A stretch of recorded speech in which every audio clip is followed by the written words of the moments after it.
You're a part of the resistance.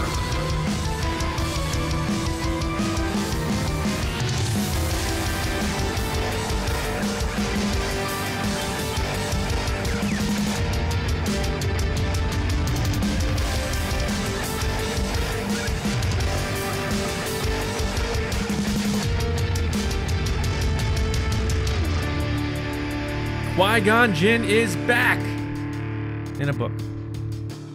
That's good enough, I guess. Welcome back, everybody, to the Resistance broadcast. I'm John Hoey. Thanks so much for joining us today. We hope to make your Monday as smooth and easy as possible, unless, of course, you're listening to this on Tuesday or Wednesday or whenever.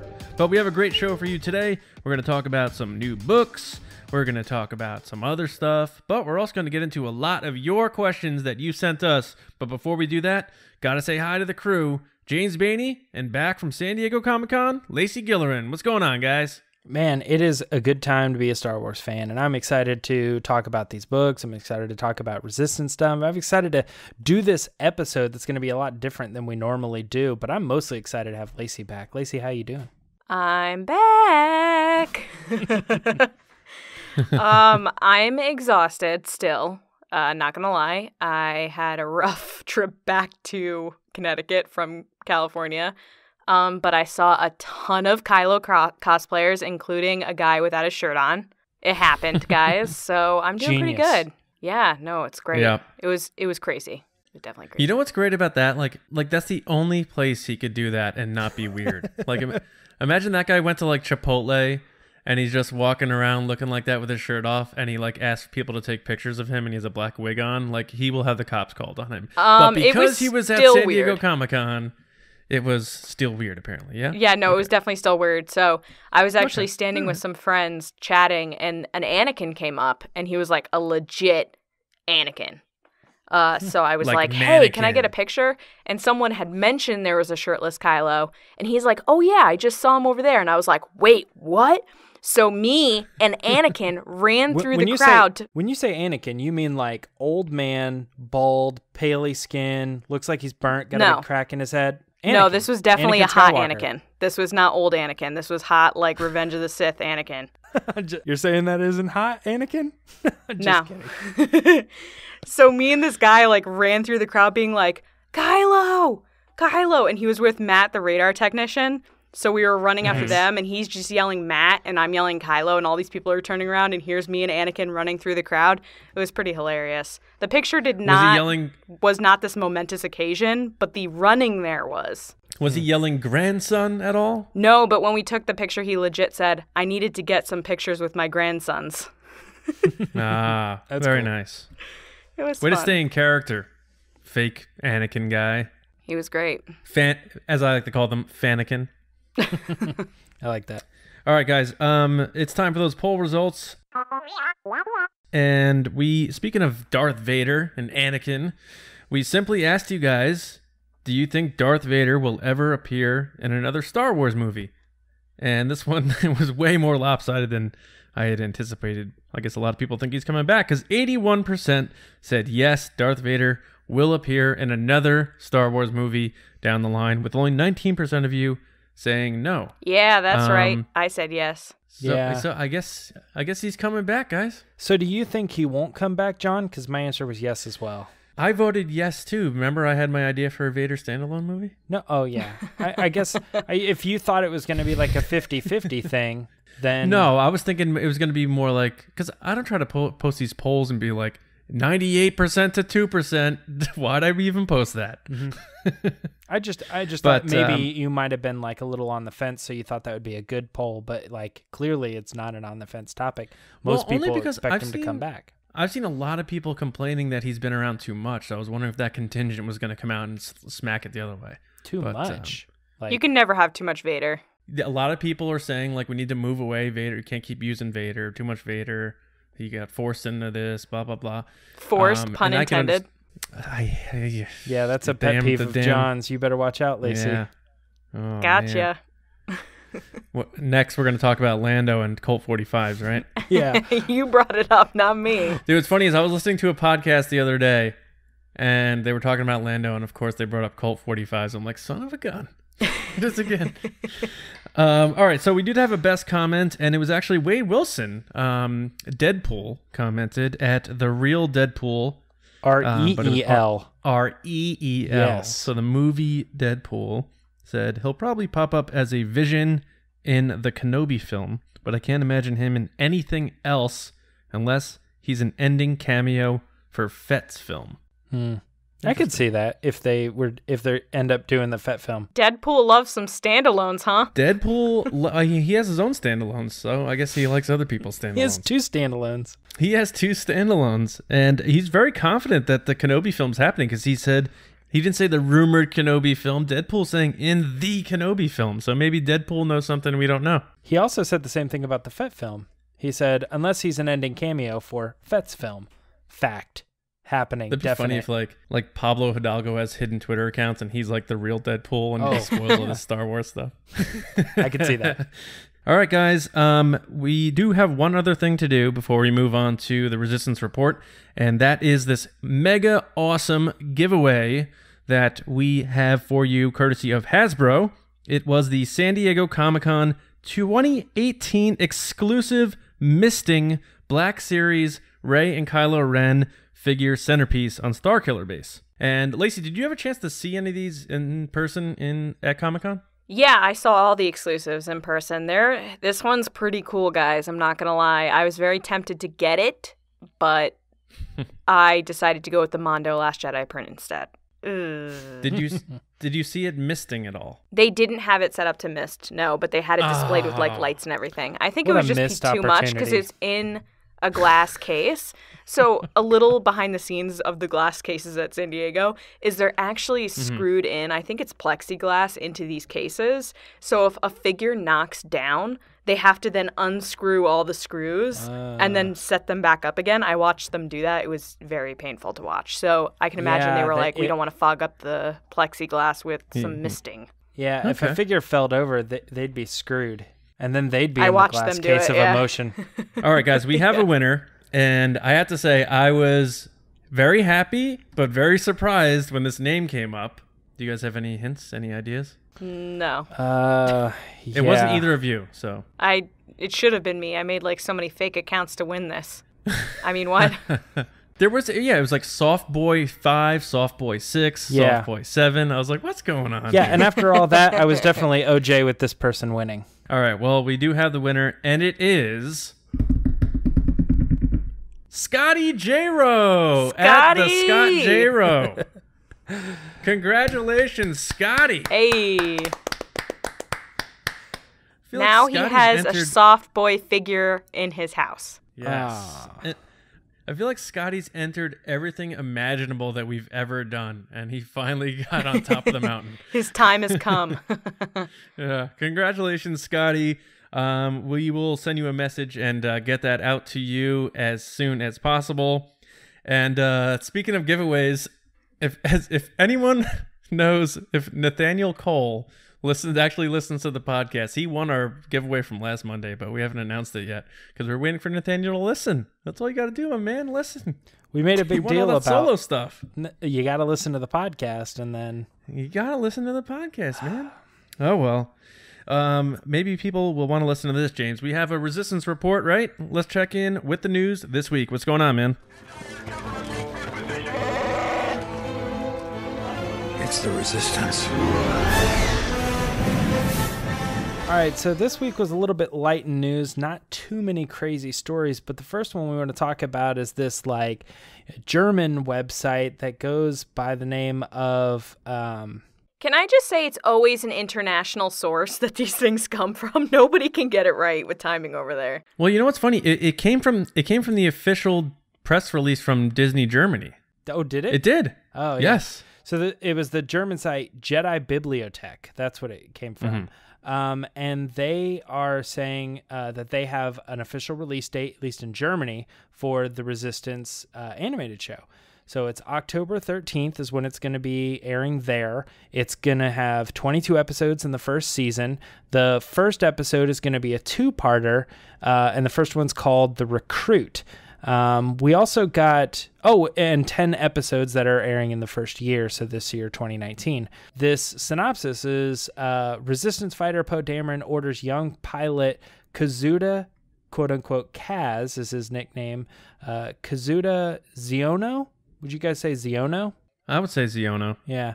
To spy on the First Order. Little was known about this mysterious organization and its strength at the time. To fulfill his mission, Kaz travels to the space platform Colossus. The station is used by many ships for refueling and repairs, but there are also dangerous races. After Kaz could show off his flying skills on arrival, he is soon drawn into one of the races. So what do you guys think about this? Does this sound like an interesting show to you? This is like the most information we've had from it, pretty much. So yeah, this show, it's, everyone jokes about George Lucas and that one time he made that one quote saying Star Wars is like poetry and it rhymes. And if that is any indication for the animated series, I mean, to me, you're looking at Poe Dameron is your Kanan Jarrus, and this Kaz kid is your Ezra, and they're going to be just non-Jedi versions. You're going to have your mentor and your, apprentice, so to speak. So that was the first thing that came to my mind there, is that Poe's going to be sort of like an older brother mentor to this kid. It does sound interesting, mainly just because it's a new Star Wars series. There's not a lot here to bite off of, but it sounds like this kid might be a little bit of a rebellious type of I'm going against my orders kind of thing, which is kind of what Poe Dameron was too. So maybe it's kind of like he's going to learn from him a little bit and how to become the real deal pilot. So that's my initial takeaway from this very brief synopsis. But I do want to say one more thing. How come, even though it's a US-based company via Disney and Lucasfilm, it's always the international official sources that come out right before the domestic version? And I was gonna tweet that today, but I didn't want to get flack from people. It always happens that way, and I don't really understand why. Come on, US versions, let's go. Come on, Star Wars. It always falls into the category of like, why does a specific movie get a release date before the American audience or something? It just has to go into like how they plan on marketing, and they thought it was best to release this information through Germany, I bet. Lacey, what do you think about the show synopsis? I think it's pretty cool. I mean, I love Poe, so check. I'm interested to see where they're going to take this and what new, tidbits and behind the scenes type stuff of the saga series we're going to get. Like, if they're going to obviously loop it back to the saga series. So what kind of information are we going to get from the show that then will be like, that's why they did this, because that's happening all at the same time. Based on my interview with Hasbro at San Diego, they don't even have this description of Resistance. So I'm interested to see what is going to happen. But from what they say, it seems like it would be a colorful show, which excites me because oftentimes, Star Wars tends to be a little bit more blue-toned or a little bit darker. So I'm just excited for like a fun series to watch. Fun flying series. And I want to see how they took that anime influence, because I'm a big anime fan myself. So I'm on board with this. I want to know who his droid person is, because they all have a droid that hangs out with them. Yeah. That's a good point. What did that photo that leaked, did that have a droid in it? I don't think so. I think those were mostly the characters that are going to be voiced. And Phasma's going to be in this too, right? Yeah. Yeah, she's going to be in it as well. But to bounce off of you, John, I don't think that Poe Dameron's going to be in it very much. I think he's going to be like Chief in Carmen Sandiego, if anybody knows that reference. He's going to show up at the beginning of episodes. Weird reference. Yeah, he's going to... Wait do you hear the other one I'm going to say? He's going to show up at like the beginning of episodes and like give him the mission, and then he's just going to, I think, go on a journey on his own. I don't think he's going to be a character he really interacts with. He's just going to get what he has to do from this like person behind a screen. And then Phasma, I think, is going to be the same thing. She's going to be more like the Claw from Inspector Gadget. Like she's not really the person involved like that they're fighting. They're just fighting the organization that is the First Order. He's going to be fighting a lot of stormtroopers, and it's always going to be like Captain Phasma who shows up at the end to like grab the thing and fly away. I don't think there's going to be a whole lot of involvement with those characters, especially since they're being voiced by their actors, aren't they, too? Yeah. Yeah. I think it's interesting, though, because in the French presentation that we got first initial details from, they said that there was going to be a lot of BB-8 in this. So I'm curious to see if Poe sends BB-8 with Kaz to do this mission. I think that will be the case. Yeah, I think the most common character you're going to see is BB-8, and that's going to be the closest relation you have, other than like Poe showing up at the beginning of the episodes, Phasma showing up at the end, whatever. Or vice versa, you know what I mean? Like, she shows Maybe up, sneak she peeks blows at up Kylo a building, Ren. Yeah. and then at the end, it's like Poe shows up and he's like, "You did a great job, Kaz, saving the people in the town. You're going to make a great leader one day." And then it's like, okay, so it's going to be like a Saturday morning cartoon. It's going to be He-Man or... I think so. I think it's going to be a 20-minute version of like Forces of Destiny if it was like expanded, and it so just a little less comic-y. So even though Filoni's involved though, so we're not lore diving Filoni, with the show. Filoni's not into the whole like okay guys, let's do this. Like, that's not Filoni. Right. I mean, maybe he's doing just a change of pace. Who knows? I mean, we're gonna find out in like 3 months. So we need to get a trailer first. I'm surprised we haven't gotten it yet, to be honest. All right, so let's move on to the next story. We got 2 more Star Wars canon novels that were confirmed at Comic-Con this year. So we got Master and Apprentice by fan favorite Claudia Gray. We all thought she was going to write that Kylo Ren novel, but turns out she's writing Qui-Gon Jinn and Obi-Wan Kenobi. All right, we also got Queen's Shadow by E.K. Johnston, who also wrote the Ahsoka novel, which was, a great fan favorite as well. So what do you guys think about these books? Either one of them seem particularly interesting to you? Lacey, what do you think? Yeah, I mean, first of all, I was excited to hear what you thought, James, because I know Qui-Gon's like one of your faves, and one of these books is dedicated to him. But I'm actually super pumped for Queen's Shadow. You have written a narrative about me that is not true. You're the Taylor Swift right now. I want to be removed from this narrative. I'm actually really pumped for Queen's Shadow. E.K. Johnston did a great job with Ahsoka. It was a best-selling novel. I think she gets the strong female character, rise to finding who they are. And I think the idea of Padme's transition from ruler to senator is super interesting to me. And I'm tempted to read it because I want to know what kind of relationship she builds between Padme and Anakin, and like the challenges she faces, which in the movies you don't really get. You don't really get her side of things. She's kind of just in and she's out. She says some lines. She fights a lot, but you don't get really like the turmoil that she's going through. And I think that this book could really put a spotlight on that. So I'm pretty pumped, and I know a lot of people are pumped. There are a lot of Padme fans out there.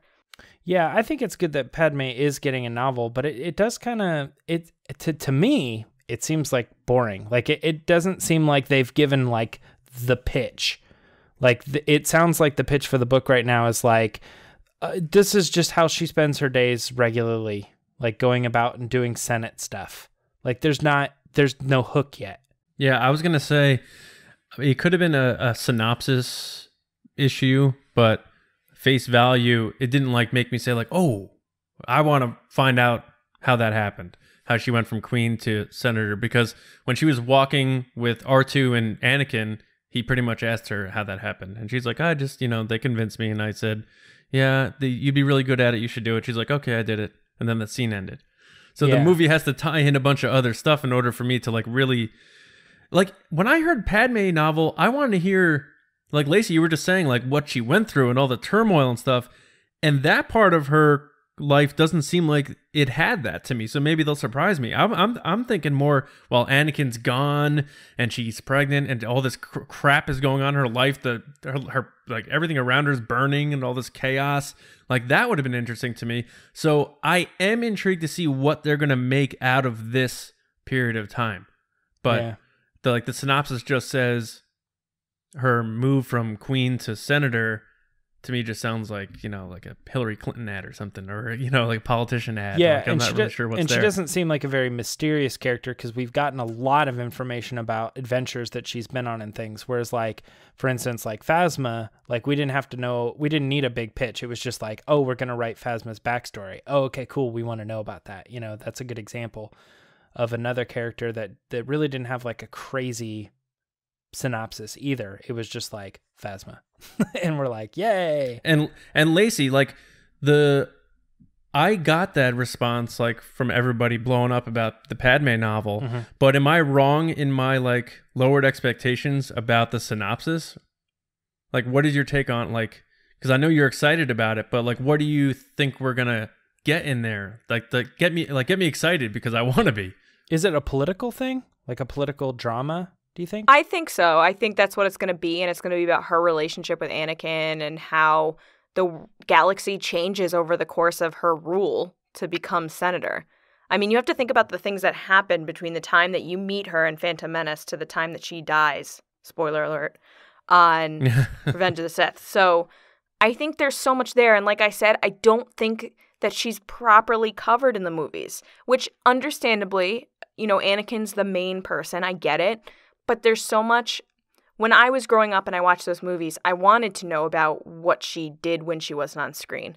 Like, why did she decide to become a senator? Why didn't she stay ruling? Like, what happened during those years that she wasn't with Anakin? Like, what happened between the years that she was pregnant and to her death at the end? Like, there's tons of stuff that's going on that we never hear about, and we only focus on Anakin, and there's two sides to a relationship, and she drove him to become Vader in a sense because of her death. So there has to be an explanation of how he felt so passionately about her based on either their adventures together, their conversations, the way she carried herself. Like, there's all this information that we don't get to see, and she kind of plays this role in the movies of like, she's tough at times, but she's kind of just like staring longingly out into the sunset. Like, I want to know why she's so fierce. I want to know what makes her such a great ruler, what she had to go through. And I think that hasn't been shown yet. And this is the opportunity to show that, to give Padme some more weight to the role she plays in the galaxy. One thing I just thought of, if it is her going from queen to senator, then is Anakin not going to be involved in this at all? He might not be, because they don't see each other for... Yeah. Right. He's like, you look great for a senator. I mean, like, that's the first time he's seeing her since he was a little kid. Right. Yeah, so I would assume the end of this book, it leads up to Attack of the Clones, I would imagine. Or unless this is one of those books where they bop around like Last Shot did, and it's like, here's them when they're together, and then there's, you know, but maybe they want to keep Anakin out of it on purpose, Lacey, like you're saying, like, it's her time now. Yeah. Like, you go away, boy Vader, like, it's her time. Yeah, I think we know a lot that there is to know about Vader. Not that I wouldn't enjoy another Vader book or movie or anything, but I just want to know more about Padme. All I know is what I know in the movies, and that's kind of it, with a couple things here and there from the comics and Forces of Destiny and stuff like that. But like, I want an in-depth description of what she went through, why she made those choices, because oftentimes growing up I thought, like, why did she stay with Anakin?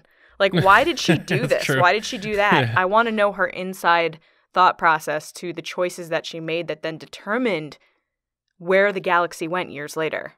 Yeah, and I do understand that, actually, because now that I'm starting to think about it a little bit more, this is, because he brought up that Anakin might not be involved, this is probably like a period of time where we've never really seen Padme, because we know a lot about her Clone Wars era, but we don't really know a lot about her pre-Senator, you know what I mean? Like, obviously, we know the Phantom Menace, but nothing in between, really. Maybe they picked it on purpose to make sure Anakin doesn't have to be there.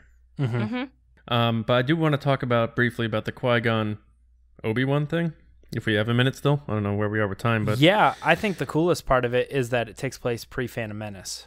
Yeah, I was surprised to read that, and it made me think, like, is this going to be like a singular adventure where the two of them go off somewhere and experience something, or like showing their kind of relationship as Obi-Wan's growing, or, you know, will we also hop away and get to check in with Palpatine and see how Maul's training in comparison to that, in like a Rocky IV situation? Like, you have Obi-Wan who's Rocky and Maul who's like Drago, and you show them like training on each side.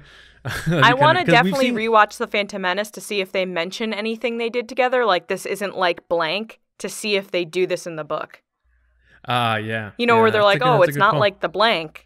And then that situation is in this novel. You rescued me out of that nest of Gondarks. Yeah. And we've seen Claudia Gray bop back and forth before between light and dark with Lost Stars, right? So it wouldn't be beyond her to say, like, here's someone from the dark side, here's someone from the light side, not necessarily romantically, obviously, but giving you both perspectives. And it would be cool to see Maul again in another medium, and we've seen him come back in Solo, so why not? Yeah, I think this book is interesting. I hope it's not just like a boring story. You know, that's the only thing, is I think there's so much that they could write in with Obi-Wan and how... It's just Qui-Gon and Obi-Wan like on a bus, just like traveling across the country. Yeah, I do think Stopping that's diners. probably what it's going to be, because I think what I'm basing it on is the Anakin and Obi-Wan comic, which was basically just them going to this planet, kind of dealing with these people, and then he was taught a lesson, Anakin was, and then they left. You know what I mean? So I'm thinking if it's something similar, it's probably just them being told about some planet where there's an issue, so they go to the planet, and then they find out, they uncover this thing or whatever, and then kind of move along. I hope that story's interesting, you know, and that it has bigger implementations for who, you know, Obi-Wan ends up being in the future. I mean, Gray's resume so far is pretty heralded Pretty as far as solid. Star Wars fans go. So, Except pretty there's no solid. Ben Solo book, so it's not that great of a resume. Not yet. Not Yeah. yet. But she has gone on record saying she would love to do it. So I doubt they would pass her and give it to someone else. So maybe it's coming after episode 9. I was going to say, if it's going to come, it's probably going to come after the next movie. To like make you feel better after he dies. Yeah. Oh my God. My chest just tightened when you said that. Can you not do that? Oh my gosh. They kill off Han Solo, they give you a Solo movie. They kill off Kylo Ren, it just makes sense, you know. Right. I'm going All to throw right, well, up. I think that's about all we can talk about on these two novels, because we don't really know a whole lot about them. And since both of those stories were kind of loose and not really a whole lot of information, we decided to take the rest of the episode to do a full Ask the Resistance. Lacey, you want to get us started in this? Yeah, so it's time for Ask the Resistance. I've been wondering, what are midichlorians? I don't know why we continually have me read all these questions every week, but let's keep it going. It's your penalty for going to awesome things like San Diego Comic-Con while me and James are here in the trenches. I sent you guys live updates of photos and all the awesome stuff I'm doing. Oh, awesome. thank Yeah. you. Yeah, thank you. So John split these questions up. There's 9 questions. We split them up via kind of like topics. So we have Clone Wars, prequels, sequels. I thought we were doing specific things, so I was like, dibs on sequels, but I guess we're doing everything. So, So we're going to start with the Clone Wars. So the first question comes from Villain at Scum N Villainy, and he or she asks, do you want to see any of the new Disney-era characters in the new Clone Wars episodes? If so, who do you want to see? My choice would be Orson Krennic, since the Death Star was being developed during this era. That is a great answer. I kind of want to see, I'm going to slaughter his name, the guy that gives the plans to Poe in Force Awakens. Oh, damn it. That was my pick. Lor San Tekka. What is it? Lor San Tekka. Lor San Tekka. That guy. I would have slaughtered his name, so I apologize. But I just want to know how he got the plans, how he was involved with the Resistance, how he got involved with the fight. Who is he? We don't really know anything about him. I think it would be really cool. John, what do you think? He's in the Poe comic, though. That story So? that you just described is in the Poe comic. He'd be way Doesn't cooler mean as I a don't want to see 20-year-old him in during the Clone Wars. Yeah, I agree. Well, since Lacey took mine, I'm gonna say Salacious B. Crumb, just because I get a little more crumb in my life. I'm out of this question, but she took my answer, so I'm moving on to the next one. Sorry, villain. James? Caleb Dune. Absolutely. Boring. No, not boring. Like, if this kid... Tell us why. What's he doing? What's he doing in this? Right now, he's a Padawan to Depa Billaba. So if he shows up in the Clone Wars episodes just as an appearance, I think it's like such a huge nod to the entire series of Rebels. That's a big move, and it will be the first time we've ever seen him, obviously, in like that, the young version of him, like in a 3D form, which would be really, really awesome. Get Freddie Prinze Jr., put a high-pitch voice thing on him, and Yeah. there you go. I really want to know how they come up with Star Wars names. Like, I want to know that process. Because what you just said to me, even though I know their characters and I know who they are, like, when you said it back to back, it was just like, you know, they're together. And I'm like, what? I think sometimes they've been getting a little too Star Wars namey. Like, we had Luke, we had Ben, we had Leia, we had, some pretty normal names. Yes. I was going to say, we still have Ben, though. Yeah. But sometimes they're like, we have to make it sound Star Warsy, and that sounds very Star Warsy. And it's like, maybe there's a Pete. Maybe there's a Pete floating around the galaxy. We have a Poe. Like Stormtrooper Pete. Yeah, Stormtrooper Pete. did he write in on this as the Resistance? He didn't. He did. All right, next question. The next question is from VMP at Vinny_Vegas. And he, I'm assuming it's a he, asks, do you think Disney brought back the Clone Wars since The Last Jedi had negative buzz, or was this kept under wraps very tightly? James, I'm going to start with you because I actually know a legit answer to this, so I'm interested to see what you think. Oh, okay. I assume that it was just kept under the wraps. I can't possibly imagine that it was like backlash to The Last Jedi. I just think that as they were coming up on the 10 years, it was like, well, what could we do? And this is going to be around the time that he was moving projects from Rebels to this other thing. And I just think all the things fell in place and it just made so much sense. And I think now the fans have kind of latched on to Dave Filoni as his own celebrity, whereas like back in the day when it was just the Clone Wars, he was just the guy behind the scenes and nobody really knew him. Now that he has all this pull and this weight, there's this want to bring Clone Wars back, and I think they knew it. I think the 10-year anniversary of the show was the biggest cause of this happening, not backlash to Last Jedi.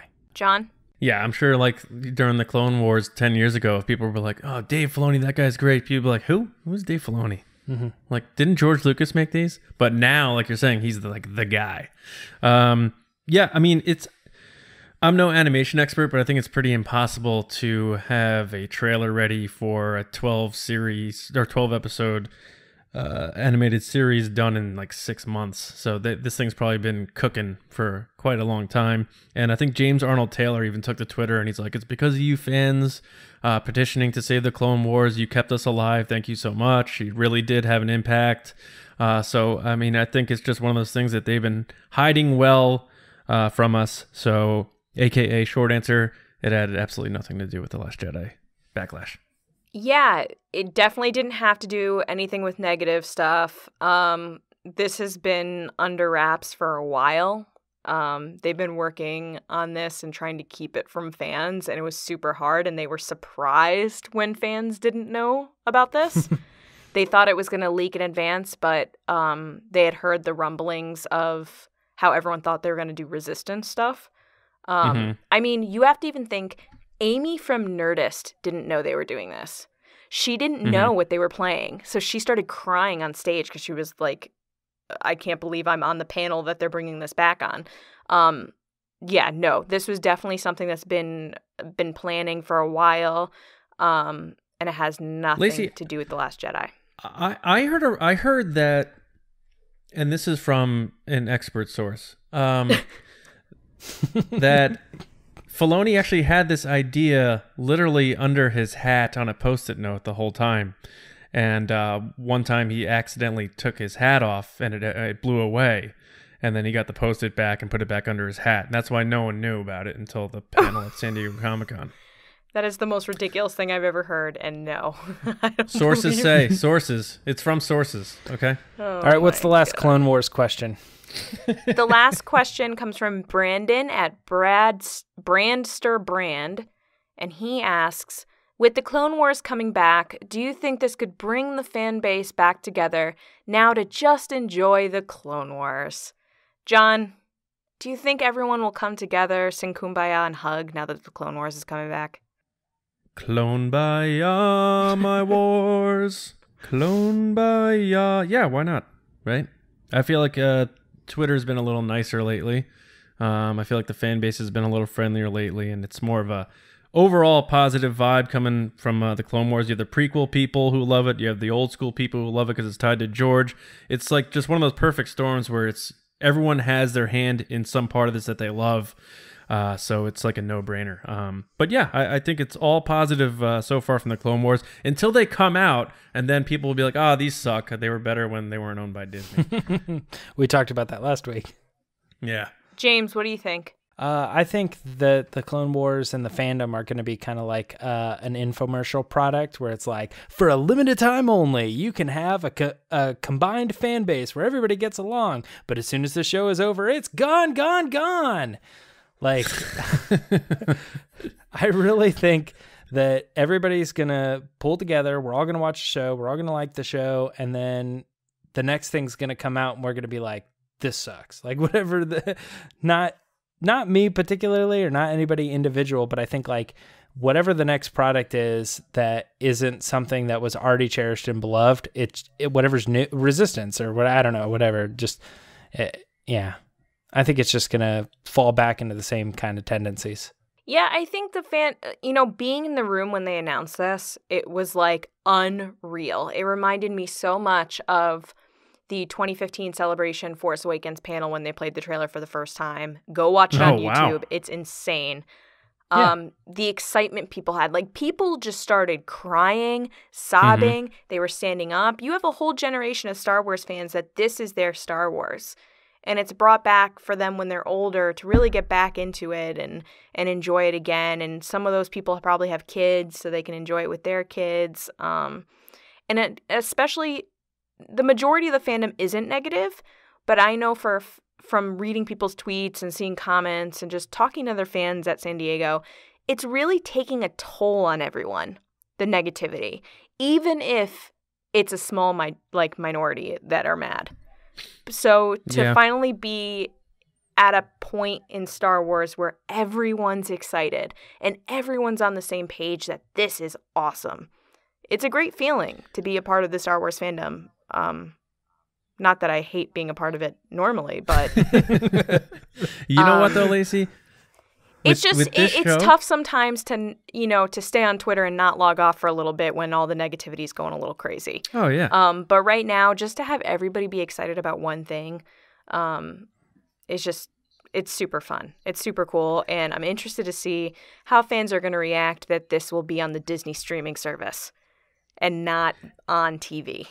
And it's gonna, for me, I really think it's gonna come down to, like a lot of things, the final episode. Like the whole series can be good, but if they crush the last episode, it's gonna make or break the series. Like if they have a series finale of Seinfeld or like How I Met Your Mother, where it just like absolutely stunk, then people are gonna be like, Clone Wars is ruined. They friggin' ruined it.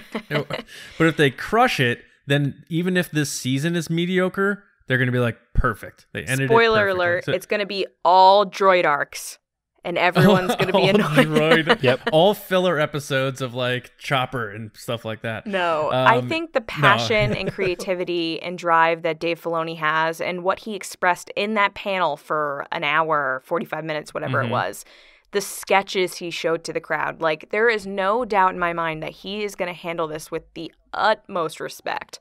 And he gets it. He knows what people want. He knows, but he's gonna torture people a little bit. There's gonna be a little bit of a pain train coming. So I hope people understand that it's not gonna be all, happy. Oh, everything's great. I mean, this is the Clone Wars. So hopefully people Rex stay dead, positive. Ahsoka dead, Anakin dead. And then they're back like the Avengers. Yeah. Speaking of Anakin, we're going into our prequel questions now. So we have the next question from John Reese at jreese1870. And he asks, do you think if Windu trusted Anakin to go arrest Palpatine together instead of making him stay on his own, they could have succeeded and Anakin would have not turned? Parenthesis, disregard the story would have ended and thus no 4, 5, and 6. I'm going to start with John because it says Palpatine, and I know John loves Palpatine. I do love Palpatine. And I'll play ball here as though it's real life story stuff. Do I think if Windu trusted Anakin? No, I think it would have just happened a week later. Anakin wouldn't have just been like, okay, say Palpatine got arrested or killed, Anakin still would have been obsessed with the thought of Padme dying. He still wanted that power. The seed was already planted, kind of like how the seed was planted in Ben Solo and was festering for years and years and years. Same thing with Anakin. It wouldn't have just gone away like, you click your heels and you're back in Kansas.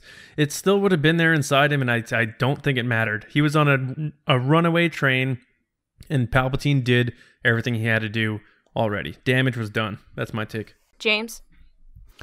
Gosh, I agree with you, John, but I actually do think that it would have changed Anakin's course. So I think that part of the thing is that Windu didn't trust him, and that put him in this position where it was like out of sight, out of control. So he didn't know what was going on, and he was afraid that was going to. But when he went there, he was very under the impression that Palpatine needed to be arrested. You know what I mean? So I just kind of get this idea that if Windu would have done the right thing in that set, and he said, "Come with me, Anakin, we're going to go arrest this guy." So they go arrest him, and he gets put away, and he gets put on trial, and I don't know, whatever ends up happening to him. I think that could have fixed Anakin's course. Like, I think Palpatine is clearly the instigator of a lot of Anakin's problems. Like, he's the bad influence in his life. And when you take away that bad influence, then I think all of the problems that he has also go away. Does that kind of make sense? I don't know. What do you think, Lacey? Yeah, definitely. I think I'm going to agree with John on this one, surprisingly. I think Anakin was going down that dark path. He was on, that one track of, I need to save Padme. Padme's going to die. I'll do anything there is to save Padme. And I think regardless if this happened now, Palpatine had already started that thought process of, this is going to happen.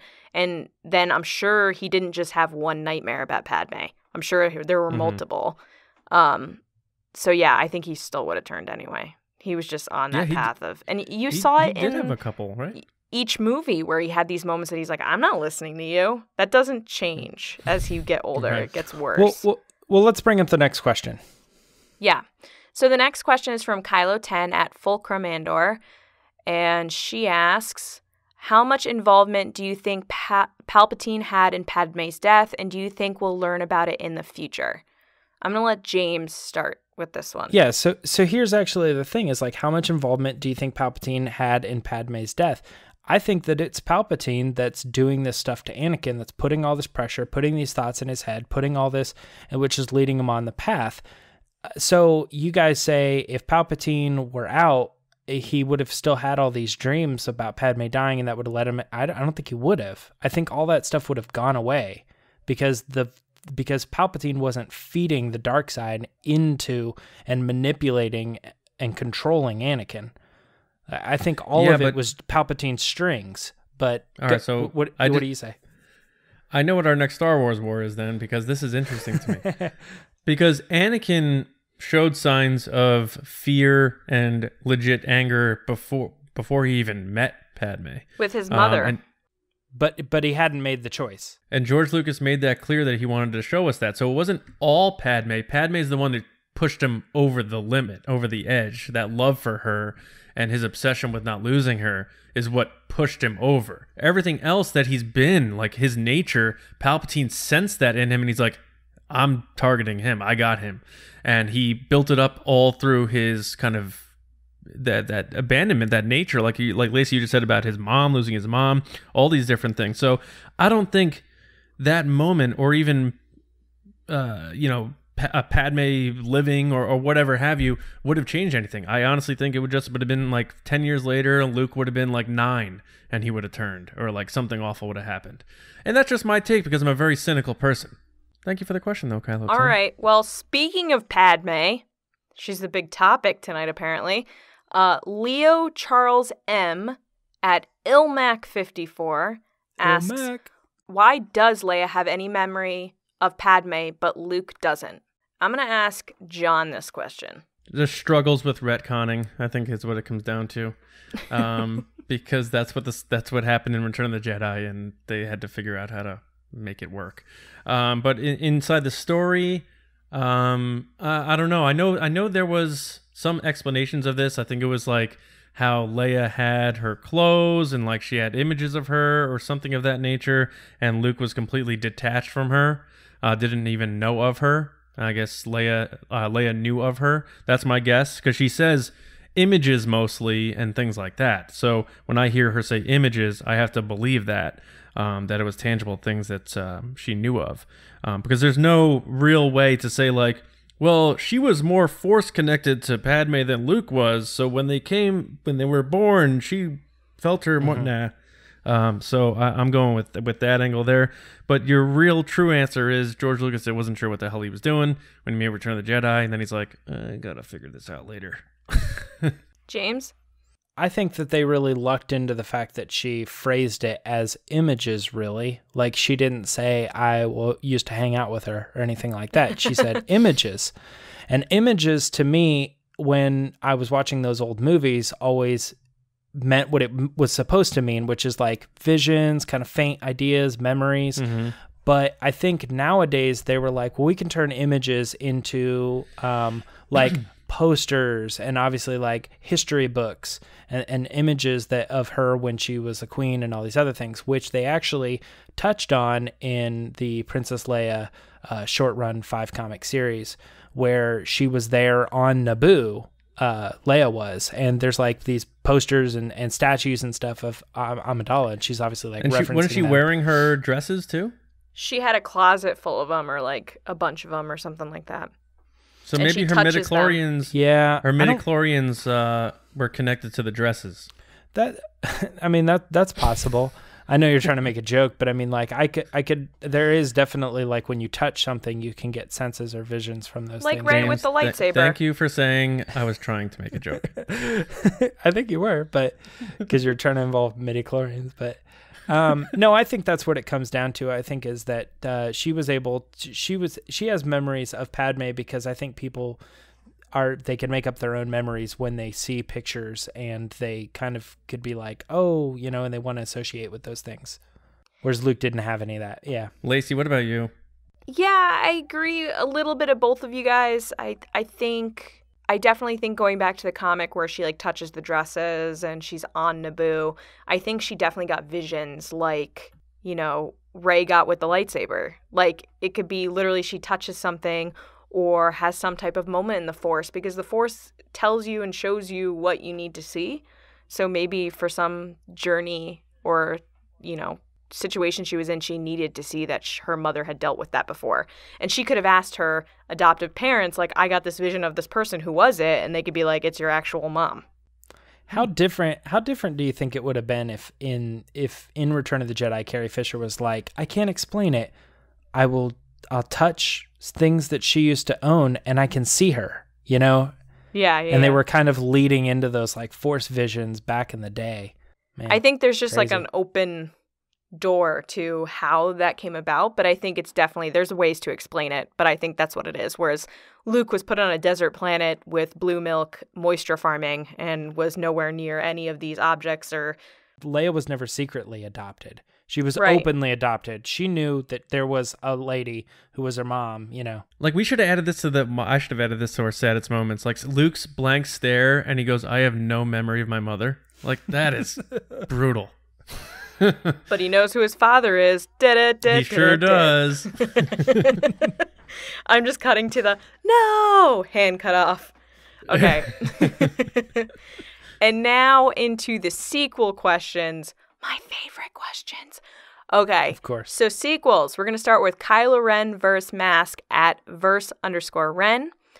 And they ask, hi guys, love the show. Thank you so much. Here's my question. Ooh. Will Kylo Ren father a child, my child, before the end of episode 9? Oh my God. If not, will episode 9 mark the end of the Skywalker saga? John, I'm going to go last on this one. John, I'm going to let you go first because you love my soft boy. I want to know. What do you think? No, I don't think so. Because who would the mother be, right? So, and people are going to be like, it's Rey, you idiot. It was a million, as if a million voices cried out. Yeah. I just got blocked and unfollowed by everybody. That's fine. But maybe Yeah, I don't know. Is the Skywalker saga, are they done? Are the Skywalkers done? I don't know, man. Maybe they'll introduce like reincarnation and they'll like reincarnate Ben as like a good boy again or something at the end, like Simba, and they'll just hold him up, be like, we're trying it again, we'll give it another shot. And it'll just be like, it'll be like a little baby body, but they'll CGI a baby face of Adam Driver like they used to do with Ernest in the old Ernest show. Yeah. And it'll be like, I'm back again, baby. And then it just freeze frames it and just like, yeah, so, you're probably wondering how I got here. So Kylo Ren versus Mask. I know you were probably looking for a serious answer, but for me, I had to go with that one. So I'll let James and Lacey give their shot at it. Go ahead, James. Yeah, well, Kylo Ren father a child by the end of the episode 9, I would say like 99% no. The only way I could see them doing this is if they went like the Genghis Khan thing, and he like, when we meet him like 5 years later, he has this child, like, and it's like, it doesn't have a mother, you know what I mean? Or some sort of weird thing. Like there was a mother, but like, I don't know, Kylo Ren's turned to pure evil. So it's just like, he needed a child or something. I don't know, just like some weird, crazy thing. But I don't see that happening at all. You're talking about the plot of Austin Powers, The Spy Who Shagged Me. I was going to say, Kylo Ren can't even convince Rey to join him, but you're going to... He's out there like wooing the ladies. No, not wooing the ladies, forcing the ladies, like dark stuff. stuff. No. Yeah. No. I mean, he could go go, ahead. he could go, all right, he could go. I'm just saying that's like a very, very random, that's like, I don't know why they would do that or how they would do that, but I could maybe see it in the deepest whatever. But will this be the end of the Skywalker saga? I think so. I've gone on record. I don't think they're doing 10 and 11 and 12. If they do, it's fine, whatever. But if they do that, then I feel like those movies have to be Skywalker stories. And I don't see Kylo Ren or Rey, if she ends up adopting the name or I don't know. I don't see it really going that route. Oh, that's a good idea, James. What? Oh, yeah, I know. Rey adopting the name. I know that's your thing. But again, it's still like, it's kind of like... removed, like Skywalker once removed at that point. Yeah. So, all right, Lacey, you got a short answer this. I wish I could crack my knuckles so I could like crack them on the microphone. They're both going to be really mad at me about this, but I think Kylo Ren's going to give Rey a baby, and that's going to be the next Skywalker. Now, the thing about that, though, is that someone brought it up today, which I thought was a really tragic but kind of awesome idea, is that he dies, but then she's pregnant at the end of the movie. So he's still dead, but his child's alive. That's my response. If you want to talk about it on Twitter, I'll go into it, but that's my response. It's going to happen. That's an interesting take, because I think people who are all about Rey being empowered, being like, now she's a Jedi, and we're just going to make her pregnant now. Like that, I don't think that would fly well with a lot of people. Yeah. So I don't see her closing the door on Kylo, and then the next time we see her, she's like, "Oh yeah, I slept with him." Yeah, but you don't know if there's a flash forward at some point. You don't know anything about the story, so that's what I'm saying. If the question is straightforward, like if he's going to have a child, yes, I think he will, because they want to keep making Skywalker movies, and the only person he's going to have a kid with is either Rey or Rose. He hasn't even met Rose, but it's going to happen with Rey. They're going to want these movies to keep going, guys. They've already said this from Bob Iger and Kathleen Kennedy and multiple other people. So the only way to do that is with Skywalkers. Kerry Russell's having a baby in episode 9. Yeah. You know what? I'd take that. I'd take it. There you go. Kerry Russell is the long-lost triplet. Yeah. It's going to be called like episode 10, like Felicity Babies. JJ really likes Carrie. Episode. Yeah, exactly. Yeah. Anyway, okay, that's my answer. Thank you, Kylo Ren versus Mask. People are going to be mad at me. You can tweet at me. Go for it. It's going to happen. Okay, next. Cam Miller at Cam Miller Films. Ooh, what kind of movies do you make, Cam? Should we expect JJ and Lucasfilm to ease the grip of secrecy for promo of Episode 9? Perhaps a return to prequel-era webisodes on making of? Well, Cam, today we had a lovely tweet from Vic Mahoney where she's using a Nokia phone. So I highly doubt J.J. Abrams, Secretive JJ, who locks up his scripts and everything else, is going to let people have any kind of camera phones on set, especially after Solo. No, you will not see webisodes. You will not see anything like that. James? Yep, I agree. I don't think there's any chance that they start being more open with Episode 9. If they really felt that was the future of Star Wars, and they were like, we kind of were being too cryptic with our stuff, and we need to be more open, then it starts with Benioff and Weiss. So that starts with Ryan and his trilogy and all that. I just don't see it possibly being like, we were cryptic with 7, cryptic with 8. But we're going to let you guys know all this stuff about Episode 9. I think 9 has to be this huge event that everybody has to go. You have to feel like you know nothing about it, because then you have to go that opening night, opening weekend. So I just don't see them doing that. No. And it's JJ. There's still questions he didn't answer in Lost, guys. You think he's going to give you the synopsis and behind-the-scenes shots of Episode 9, maybe the biggest movie we're ever going to see this decade? Yeah, I don't think so. Go ahead, John. So Episode 9 is going to end with them all being in purgatory on that plane. There'll be a random golden retriever just coming up to lay next to Kylo Ren as he dies.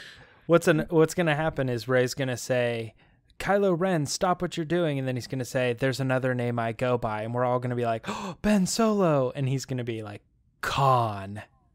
The only way I would enjoy them being like how the prequels were promoted is if they bring back Rick McCallum now.